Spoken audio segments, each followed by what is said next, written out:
Mr. President, I was in my constituency over the last 3-4 days, and I can tell you between Saturday and Sunday, in fact from Friday, the kind of confusion that is in the rural areas in respect to this change of currency.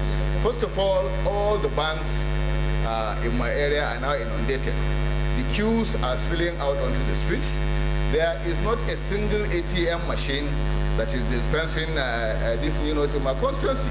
And in fact, Mr. President, let's look at the breakdown.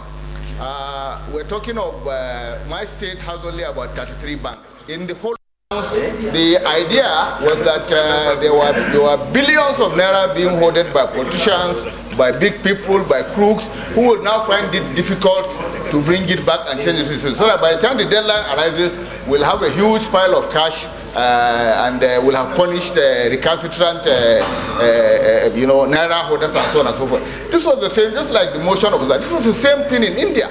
In India, when they convinced the Prime Minister to do this, they told him that 47% of the currency was held by mafia, by crooks, by this, and that by the time they finish the deadline, all that money will be trapped. At the end of the exercise, 99.7% of the currency ended up in the banking system, and they did not arrest anybody. It will be interesting now to find out, who, because Central Bank has so far said they have recovered about 1.3 trillion of cash. Who have they arrested? The money we are talking about, the direct impact, Mr. President, is on the smallholder. I passed through Gujungu market, which is the largest weekly market we have in Jigawa State. And when you are coming to Gujungu, Mr. President, I'm sure you are aware, you have to either make a diversion. Distinguished colleagues, please, let's listen to our colleague in silence. Go ahead, please. Because of the sheer amount of transactions and the trucks, people bringing in their livestock and selling. On Sunday, I passed through Gujungu without incident, Mr. President. Less than 30% of the normal trade was taking place. Why? Because they had already given an announcement, including by the largest wholesale market in the northwest, or maybe probably in the north part of the Kantunkwari in Kano. They announced that as of Friday, they are not taking the old currency again. This was what sent people into a panic. And I said it here when we were arguing that what typically happens is that weeks or even months before the extension, people will start to say, we're not taking it anymore. So CBN's deadline of 31st is essentially in our market started last week. And you find queues of people, like I said, Mr. President, if you talk to the 200-300 people lining up to change, nobody has more than 50,000 naira. But the instructive thing is that is all the money they possess in this world.